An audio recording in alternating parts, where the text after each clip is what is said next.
All right, I'm just getting set up here for my explanation about Japanese scales or shakuhachi scales in the music. Sorry, I've got a few minutes here. Just wanted to see. I'm actually going YouTube too. So, one sec. Those guys.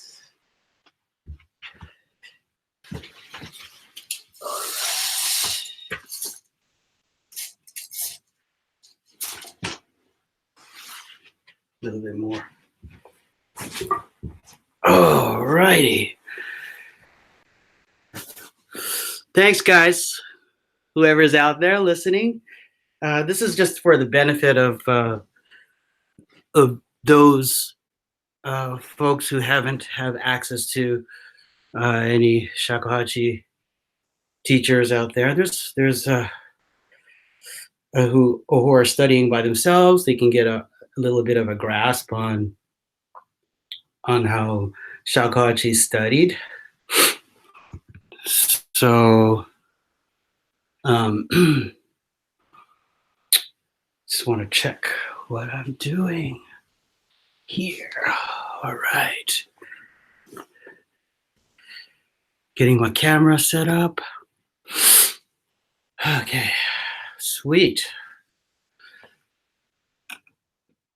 Hello, Linda. Hey, good to see you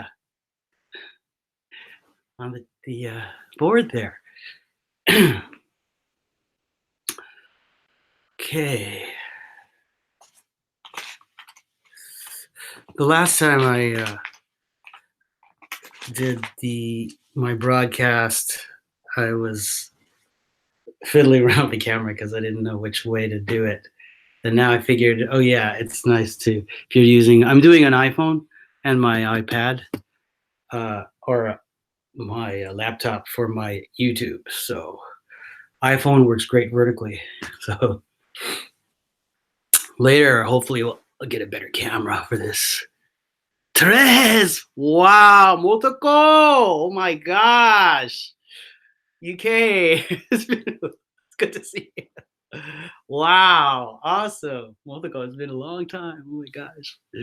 Therese. Wow.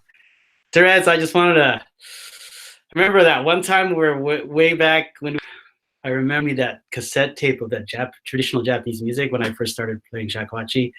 And man, I listened to that so many times and I really love that cassette. Thank you. Yeah, they had that one piece that was actually on Blade Runner. I remember that. That really stuck out. But yeah, I love that cassette tape. Thank you. Now I'm playing a lot more shakuhachi. All right. Okay. All right. So a little bit, this is going to be not too detailed explanation on scales used in shakuhachi music and a lot of traditional Japanese music. So there's probably over 9 scales that they use in Japanese music generally, but I'm going to be talking about 4 basic types. So, よろしくお願いします. Number 1, first scale. And as I play these scales, I'm going to give you a little bit fingering just for some of you who are interested in how to finger some of these, because if you haven't studied with a teacher, it's really hard to know how to finger your particular note.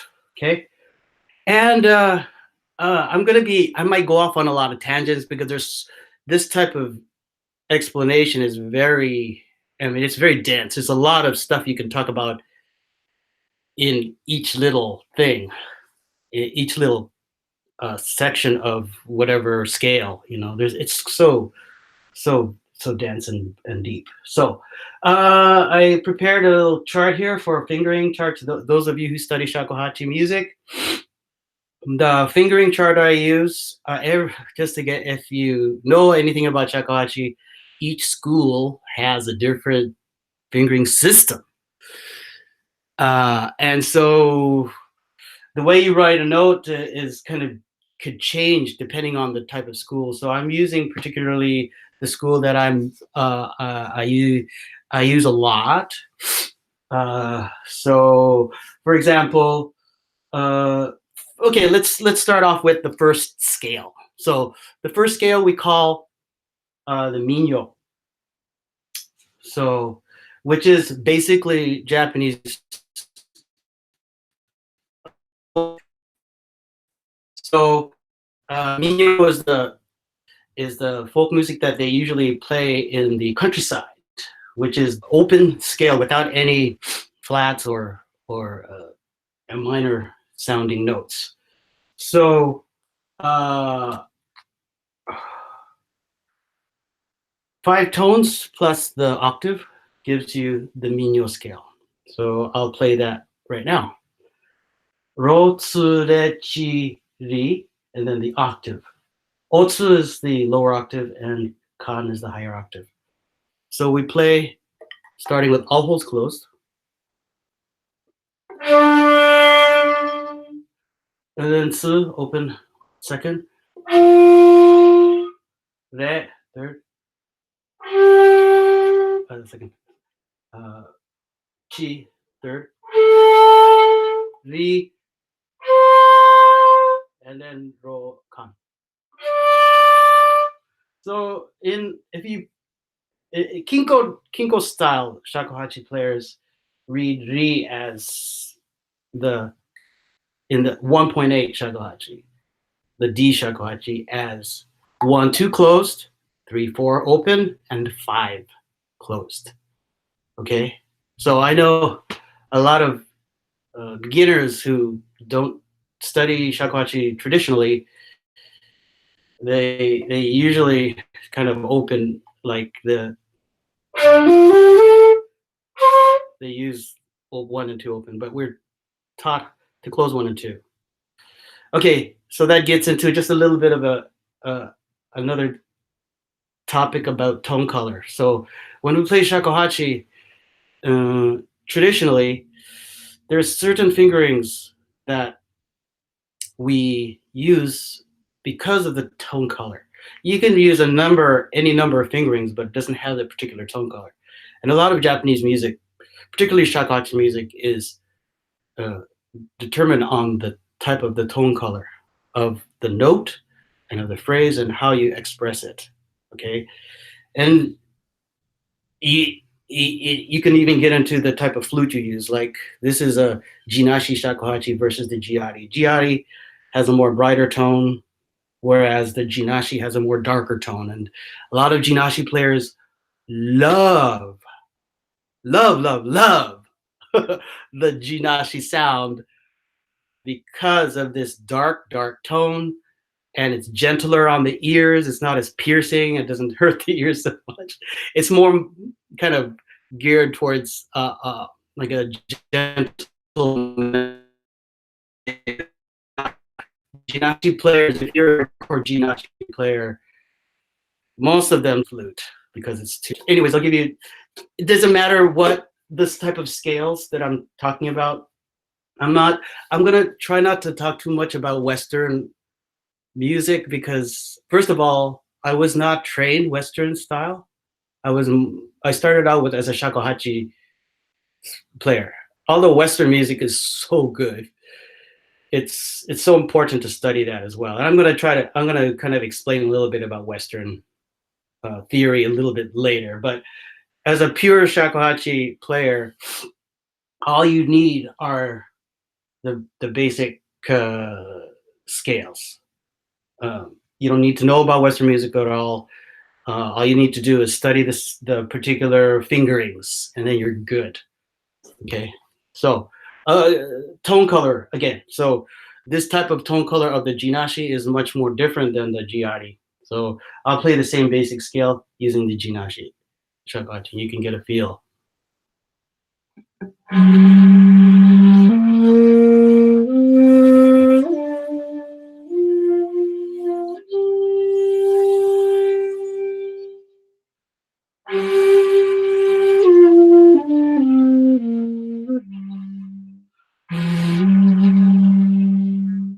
So you can hear the tone color.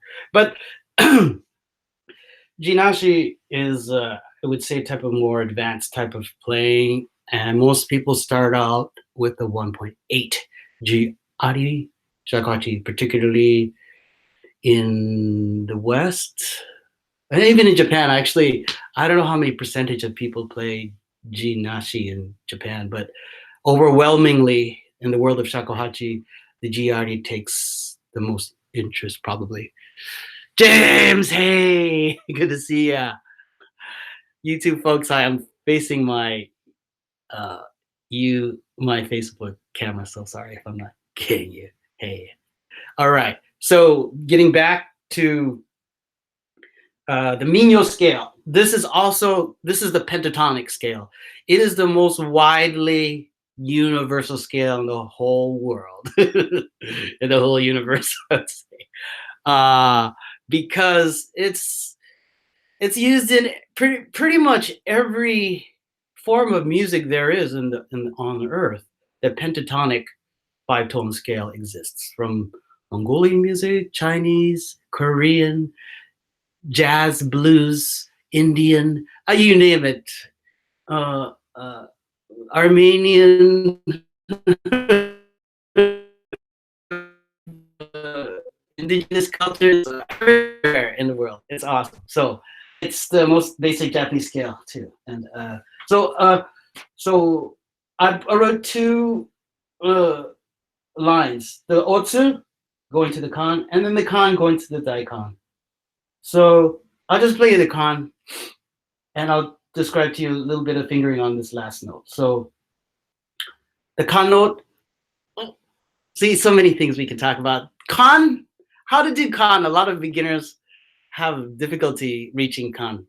Why is that? First of all, you need to train your embouchure, the little fine muscles inside your lips, in order to get the control to reach the kan consistently. So you gotta play every day until, like, you get this the muscularity and the control of your embouchure. I would say at least, if you train good, if you spend at least an hour or two a day training your embouchure, if you know how to train your embouchure, the quality of your practice is way more important than the quantity, I believe. So when you practice shakuhachi, please focus on the fine muscles of your inner lips. Like I always, all my lessons, I always start out with the seed of life, the seed. So you imagine you have seeds in your mouth and you're spitting them out a little bit. That little one little seed, that point, you need that, and you got to train that. Feel that focus air, that laser beam.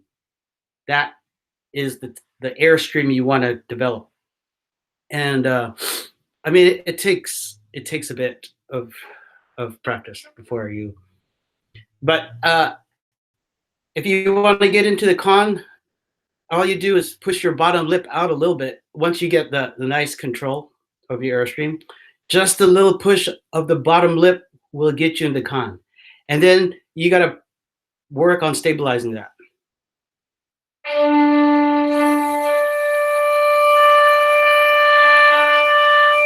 You can also experiment with the air pressure, how much air pressure you push through. The rate of speed of your air also determines if you get into kan.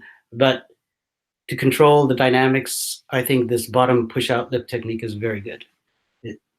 Okay, so going to the second octave. So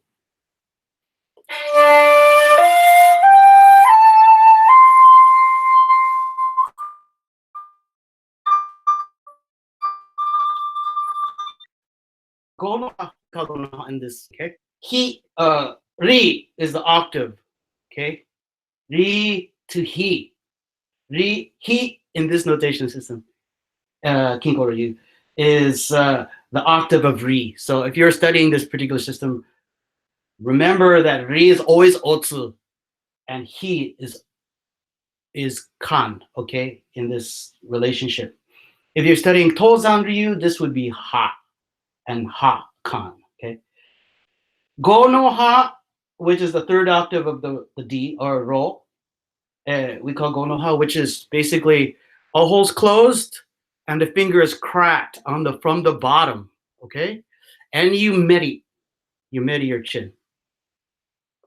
So don't stay in kari in your kari position when you're playing this go no ha uh, or third octave roll. Make sure you meri. If you do, you'll be too sharp. So always try to medi, or please medi. You see that? And always crack the bottom hole to stabilize it. Minyo. So I'll try to play a little selection of minyo. So minyo is the folk music of Japan. So, for example,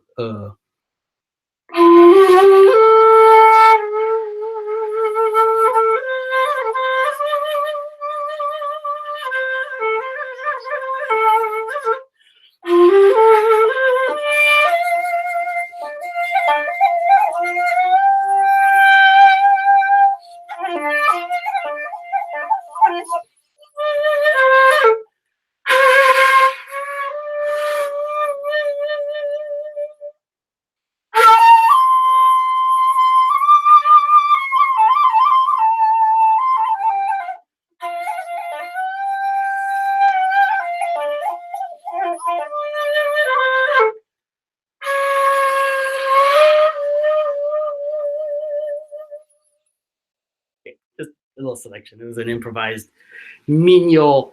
I use all holes open. Okay, so the next scale in this articulation we call Miyako bushi. Miyako bushi is probably the most widely used scale in all of Japanese music. Used with shamisen pieces, koto pieces. So Miyako-bushi basically means urban song, or and I think Miyako also means beautiful in Japanese. I don't know if there's any relationship. Hey Pierre, good to see ya. Eric, hey. So Miyako, I don't know if it means it's a beautiful, definitely beautiful scale. So so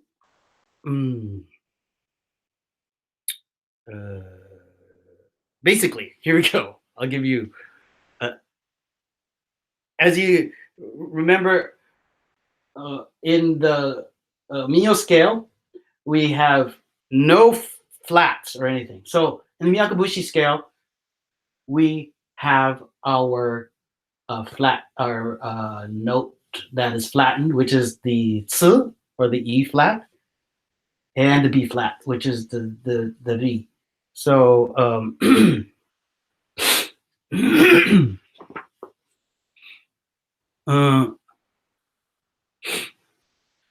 so there's a great famous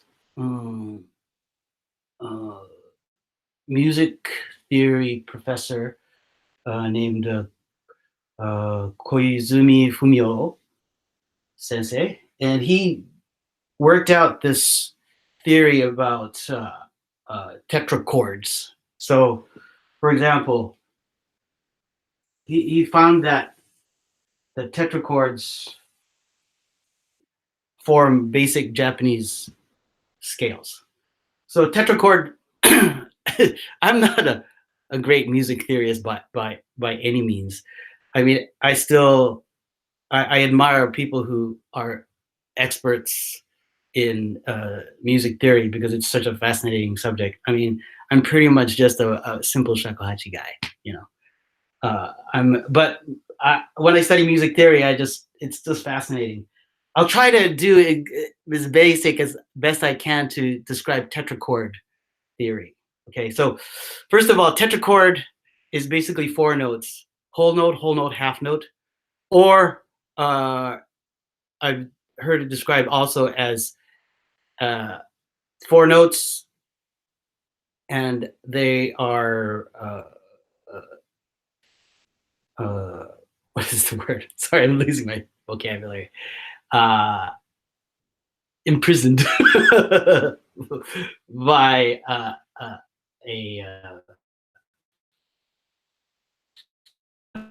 for example, the metric chord would be roll D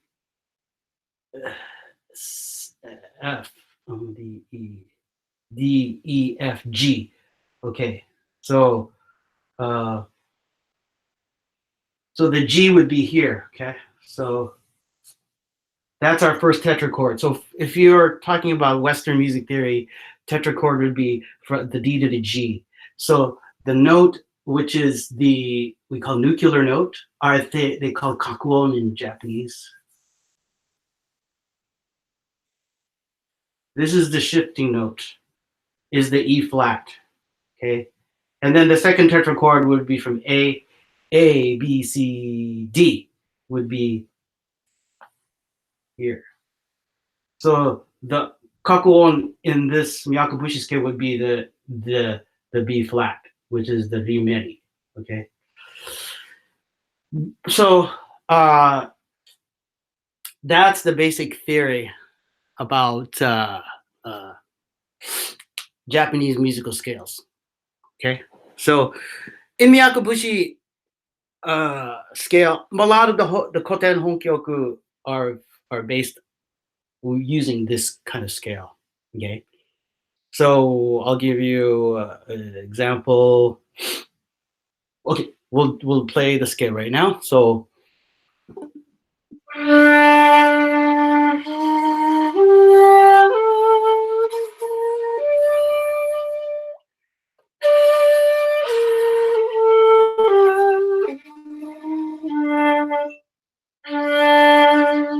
okay, so as you can hear, there's that flattened F uh, to medi E flat, and then the B flat D medi. Okay, so I wrote the octave here. So it's the same if you're doing the second octave, same basic fingering, but the he, the rinberi turns into he, and then of course gonoha turns into roll turns into gonoha. So the second octave.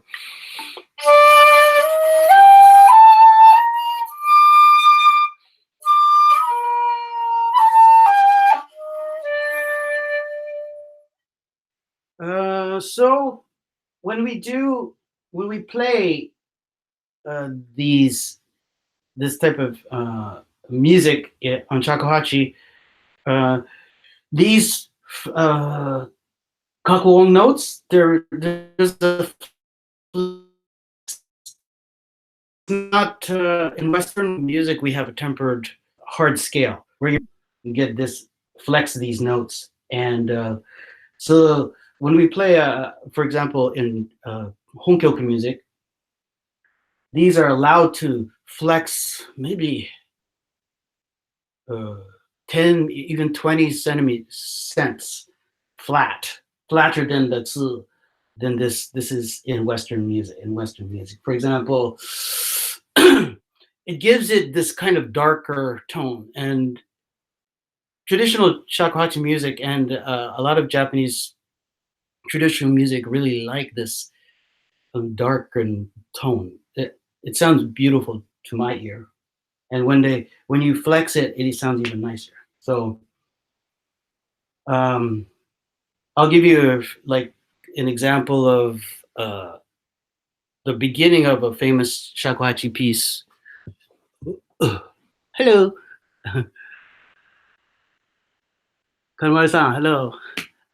For example, beginning of a famous piece we shakuhachi players know called the nesting of nesting praise. Uh, Shika no Tone, or distant cry of the deer. So we start out with the tsu, and then we flex that tsumeri.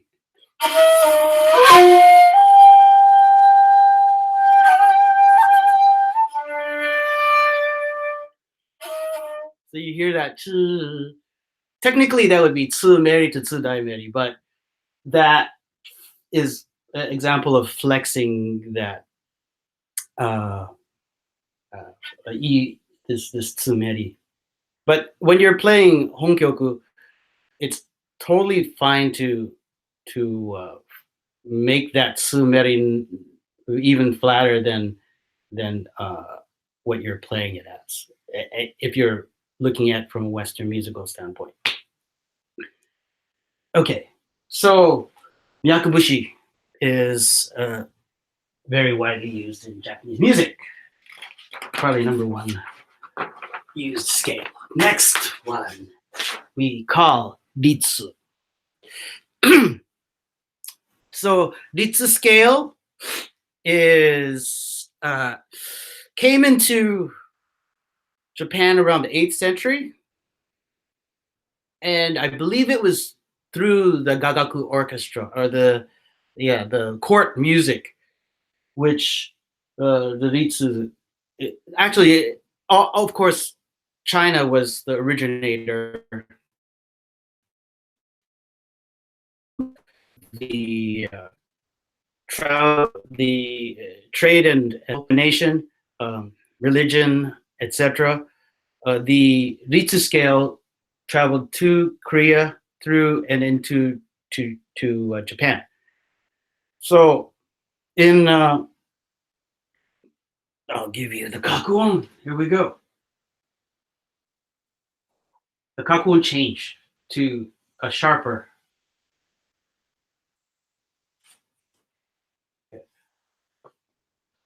So you can see this is an earlier scale than the Miyako bushi. So, but it's a little bit sharper now. So we get a different tone flavor. So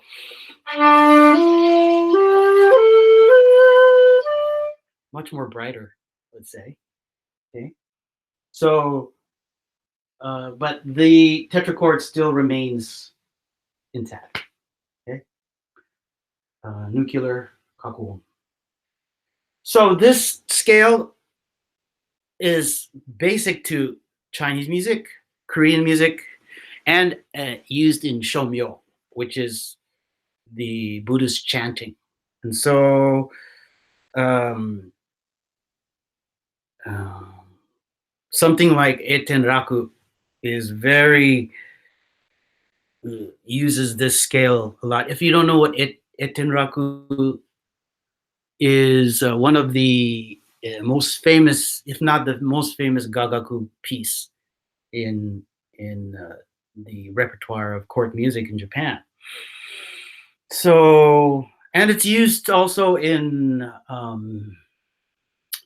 the Japanese national anthem. This scale, that's Shumeri. Okay, so let's see. Do I remember Japanese national?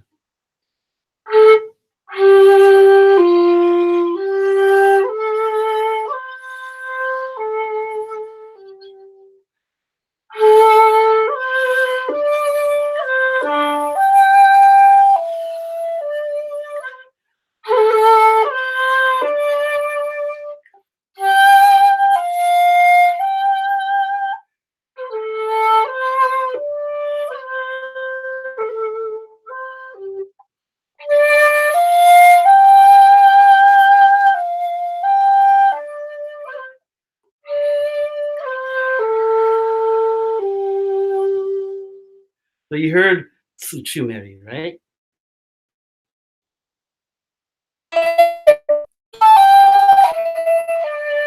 That's exactly Ritsu scale.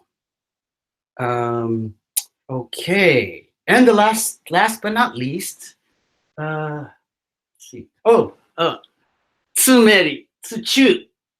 This is in the 1.8 Shakuhachi, the D. This is equivalent to the E natural. So when we play tsu, those of you who are interested, we're playing tsuchumeri. We just slide open half holding. Tsumeri was a more closed. So chumeri, all you do is just, it's easiest to just close just the top and you should hit it.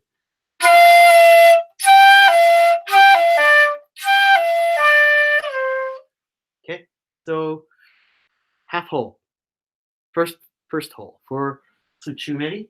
And when we do meri, chumeri, we simply, of course, keep 1 and 2 closed, open 3, and just half hold of fourth hole, keep the 5 hole.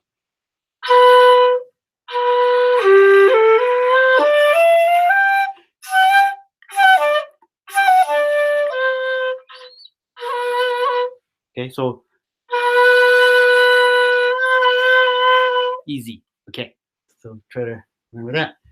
Okay, next, last. Okay, so this is Ryukyu or Okinawan scale. So it's used obviously in Okinawan traditional music, very um, uh, fundamental. Again, let's get the kakuon. So the kakuon changes to re, chu, meri, and i. Still the stabilizing notes there. Ro, re, chi, ro, with the re, chu, meri, and the i, chu, meri changing. So the Ryukyu scale sounds like this.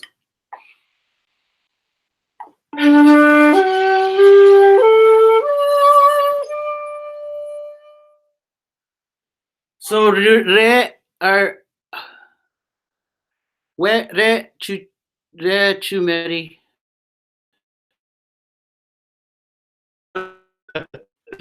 Shakuhachi players out there, but I hope you're enjoying just attempted explanation and some historical background and listening to some of my sounds.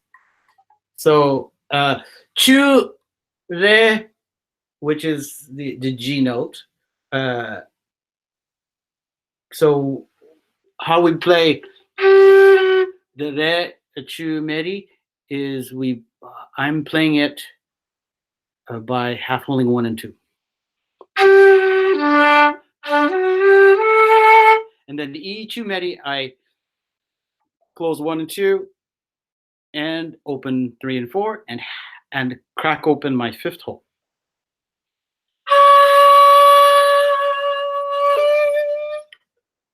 Okay, so that's the scale. And this is common also in Indonesian music, in the Pelog scale, we call it, in Indonesia. And in a lot of modern music, it's used as well in Japanese modern stuff. So,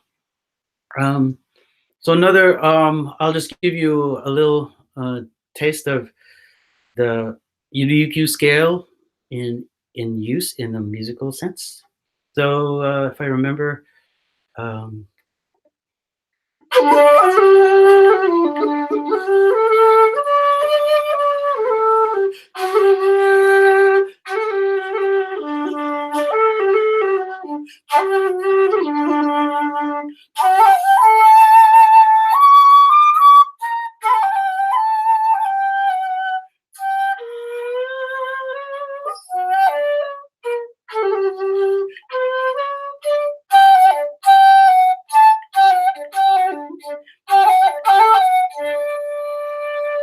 here's some little improvisation there.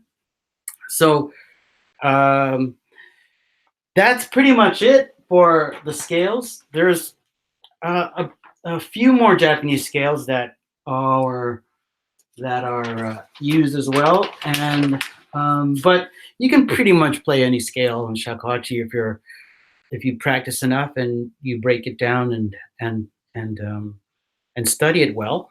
You can do any chromatic scale, uh, any Middle Eastern scale, using 5 holes. So it's really an amazing instrument.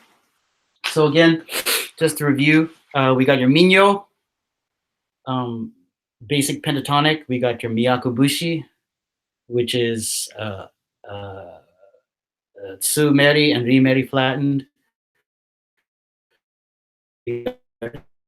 Oh, another thing about is that when the Ritsu scale came into originated, there was actually two style of scale.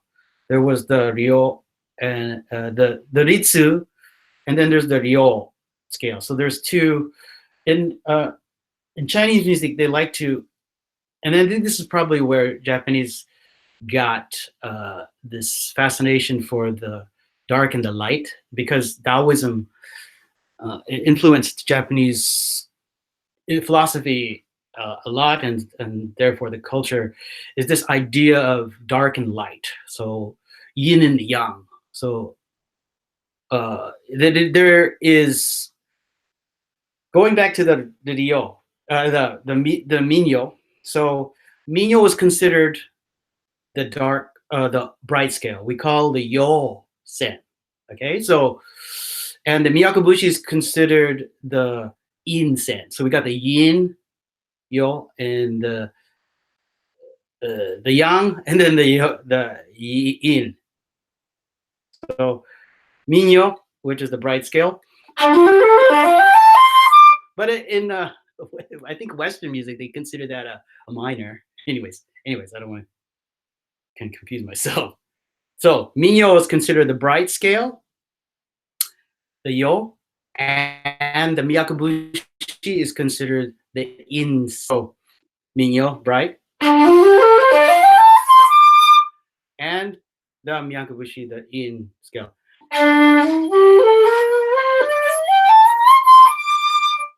So you got the yin and the yang working there as well. So Ritsu, we got that is I believe the yang scale, and then the opposite of that is the Ryo scale, which the re actually turns into a re chumeri in the Ryo scale. So it sounds like this.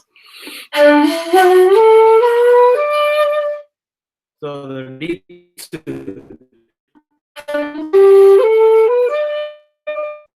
and then Ryo. So it's a slight variation there.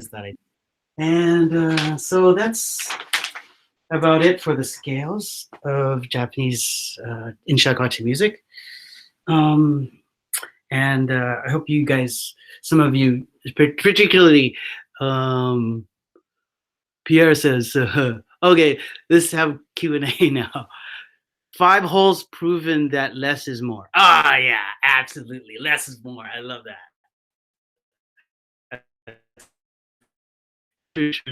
Yeah.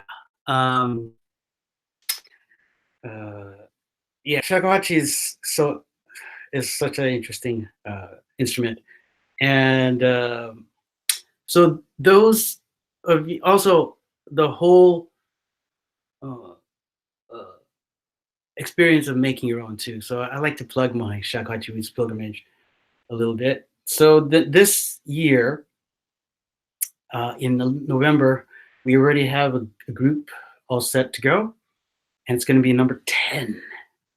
10th time we're going to Japan. It's going to be an incredible trip. Whoa, I'm so excited.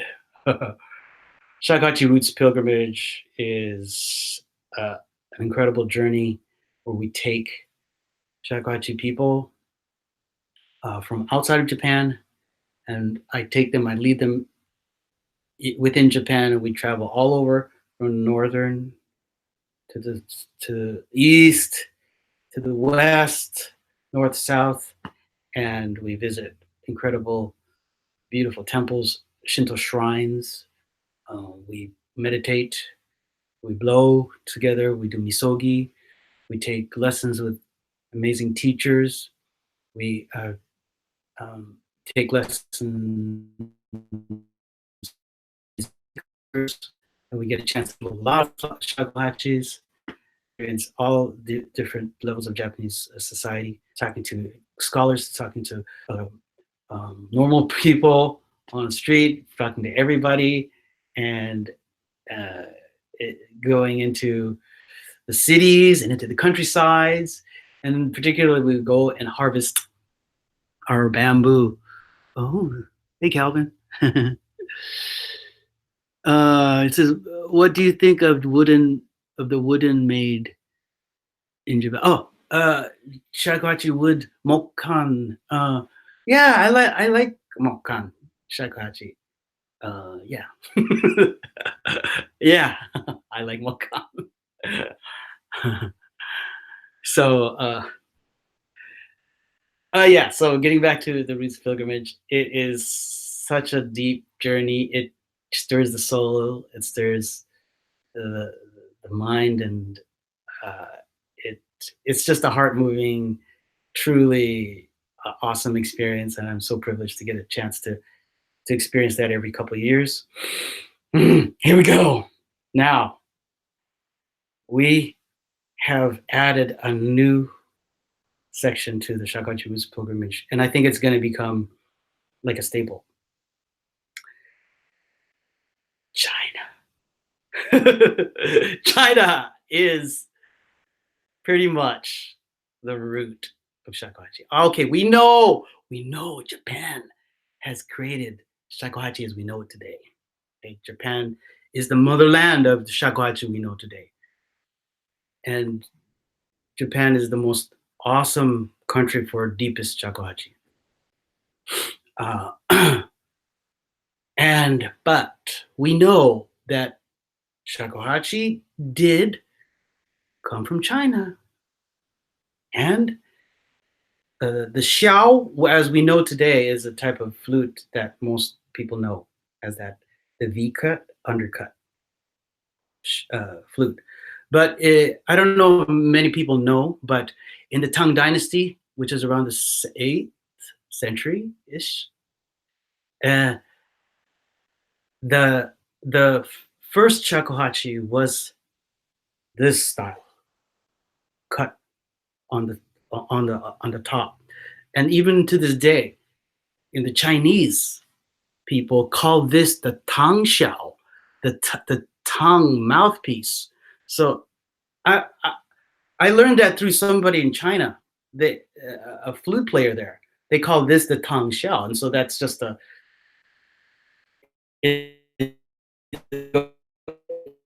that the shakuhachi was played form, and then later that we know today was created. Why it changed? The Chinese stopped using this shakuhachi and the Japanese took it. I have no idea. That's a mystery to me. But as you know, the xiao is the most widely known flute in China now, and they don't use this in China, the shakuhachi, because it became Japanese.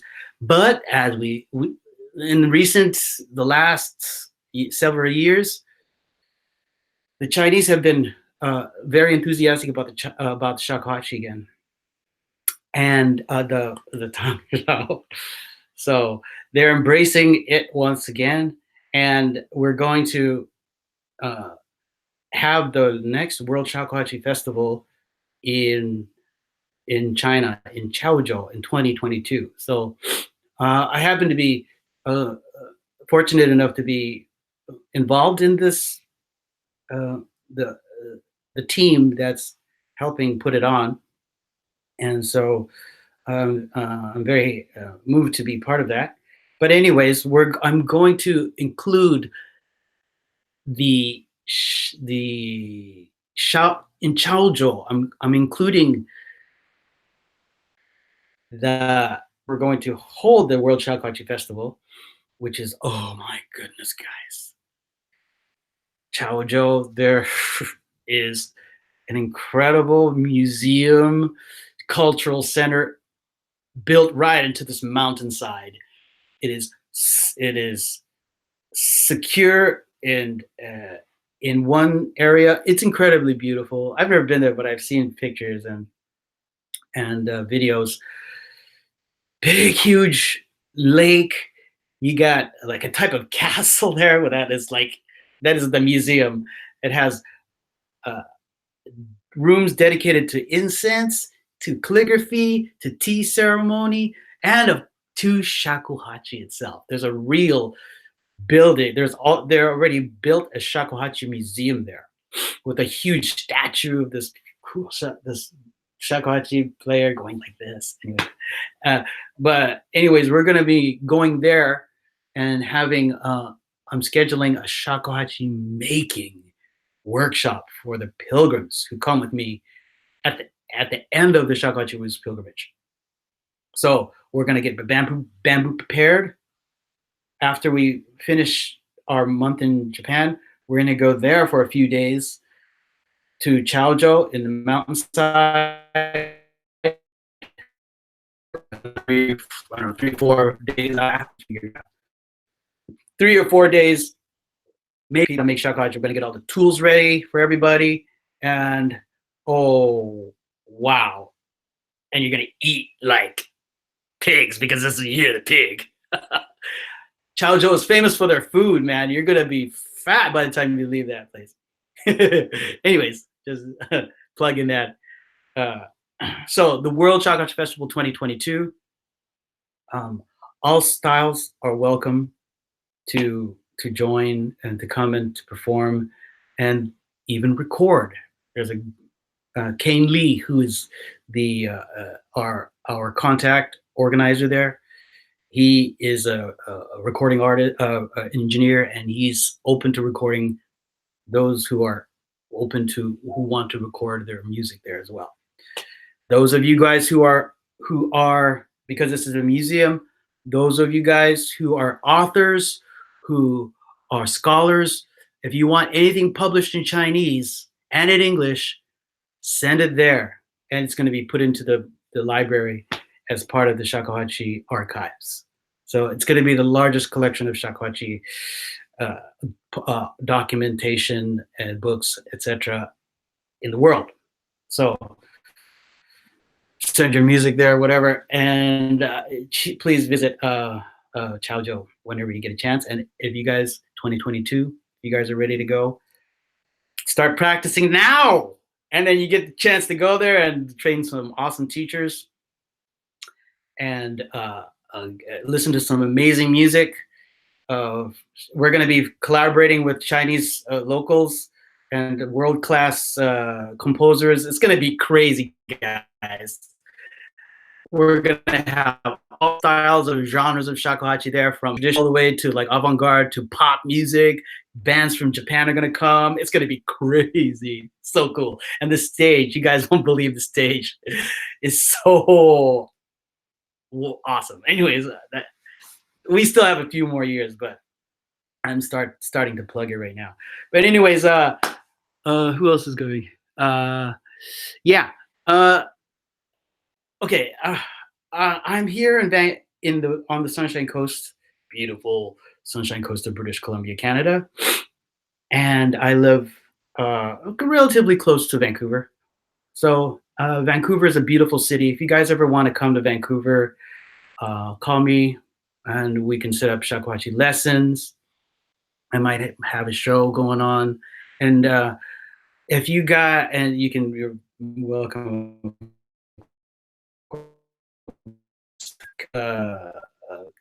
Give me email and if you are in the area in June, I'm giving a shakuhachi making workshop. Hey Heidi, so I'm giving a shakuhachi making workshop at Lee Valley Tools. It's going to be sweet. Jinashi shakuhachi, obviously, and so I'll show you guys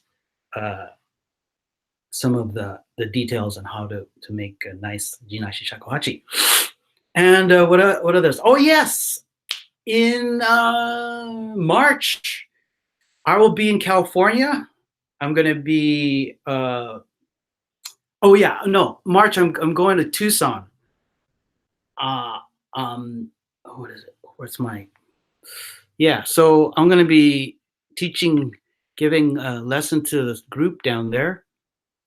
Um, so Tucson from the 12th to like the 15th. So those of you who are in the Tucson area, if you guys want to join, there's a beautiful group of Shakuhachi folks there that are going to take lesson. I'll lead a workshop there, and I'll be in Southern California near Los Angeles, the 16th to the 20th or something like that. So, yeah, if you're interested in contacting me for a lesson as well, I'm available. Um, Other than that, that's all for now. And I hope you guys have a great uh, rest of the year, and hopefully, um, um, I can do some more videos for you guys about details on shakuhachi playing and anything related for shakuhachi. Okay, that's about it. Thank you guys for joining me this afternoon. じゃあどうもございました。お疲れ様でした。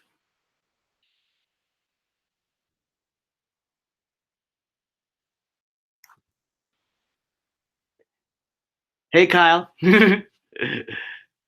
Thanks, man. See you later.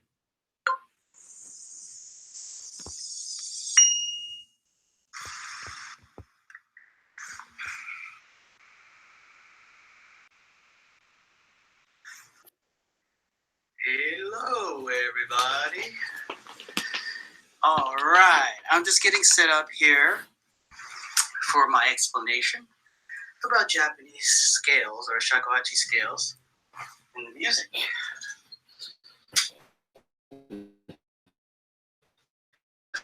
Here, just want to see. I'm actually going YouTube.